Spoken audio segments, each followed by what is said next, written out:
ওরা তো সবগুলো কাফের মুশরিক। ইন্নাল্লাযীনা কাফারু মিন আহলিল কিতাবি ওয়াল মুশরিকিনা ফি নারি জাহান্নাম। ওগুলো বাদ দাও, বরং আমার উম্মত তোমরা শোনো, তোমরাই হবে ৭৩ দলে বিভক্ত। কুল্লুহুম ফিন্নারি ইল্লা ওয়াহিদা। আমার উম্মতের ৭৩ দলের মাঝে ৭২ দল হবে জাহান্নামী। আর উম্মতে মুহাম্মাদিয়ে তো জাহান্নামী হবে ৭২ দল। তাহলে জান্নাতি কয় দল? ৭৩-এর মাঝে ৭২ জাহান্নামী হলে জান্নাতি কয় দল? এক দল। ৭২ দল জাহান্নামী। তাহলে এবার আপনারাই বলুন তো, জাহান্নামীর সংখ্যা কম না বেশি? এখন জান্নাতি দলে কে আছে? হুজুর আমরা সবাই আছি। এজন্য দেখবেন যারা মাইজবান্ডারের মুরিদ তারাও বোঝে, তারাও ভাবে তারা জান্নাতি।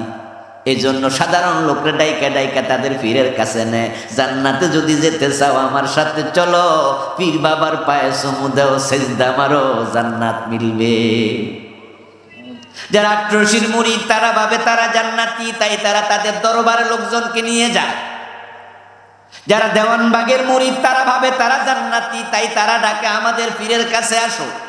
যারা শিয়া তারা ভাবে তারা জান্নাতি, তাই কয় শিয়া হয়ে যাও।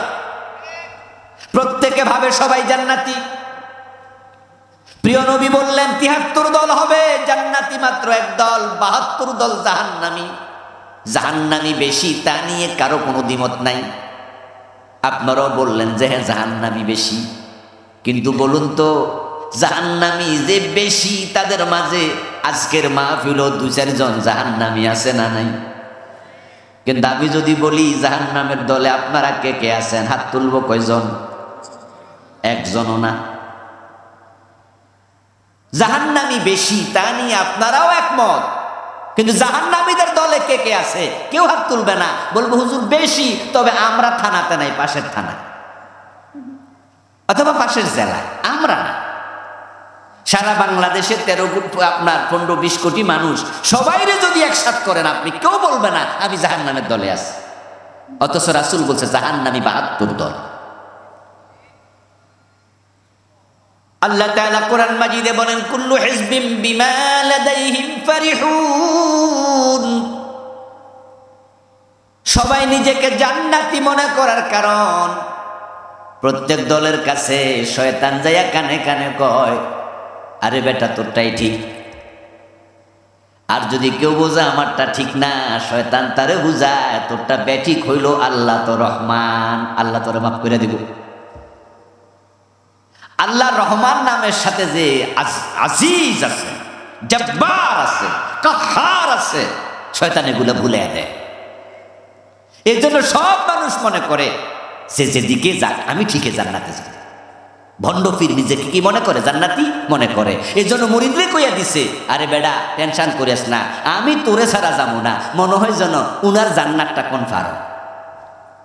অথচ কবরের পাশে দাঁড়াইলে রাসূলের সাহাবী 2 মেয়ের স্বামী 10 জন প্রধান জান্নাতীর একজন, ইসলামের 3য় খলিফা ওসমান এত কাঁদতেন, উনার চোখের পানি বেয়ে বেয়ে দাড়ি ভিজতে ভিজতে মাটিতে পড়ত। উনি টেনশন করতেন কবরে কি হয়। আর আমার পীর সাহেব কয়ে দিছে তোরে ছাড়া আমি জান্নাতে, মনে হয় যেন উনারটা কনফার্ম। জান্নাতে আমরা সবাই যেতে চাই, কিন্তু জান্নাতে সবাই যাবে না, সংখ্যা হবে খুব কম। জান্নাতে যেতে হলে আপনাকে 2টি শর্ত পূর্ণ করা লাগবে, 2টি কাজ করা লাগবে।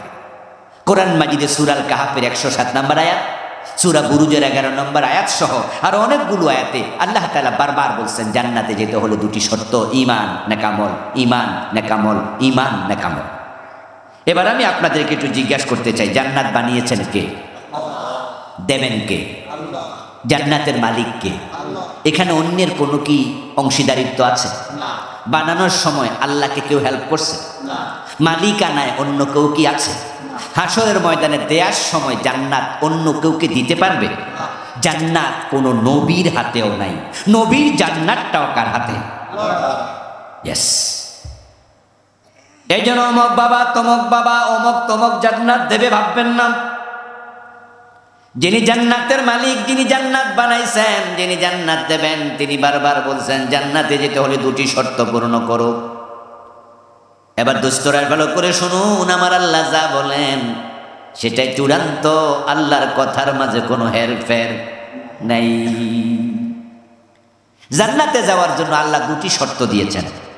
এই শর্ত যদি আপনি পূর্ণ না করেন, আপনার কপালে জান্নাত নাই, সোজা কথা। এবার যদি আপনি নবীর বাপ হন, যদি আপনি নবীর ছেলে হন, আপনি নবীর মা হন, কিচ্ছু আসা যায় না। আল্লাহ এতটাই চূড়ান্ত কথা বলে, আল্লাহর কথার মাঝে কোনো হেরফের।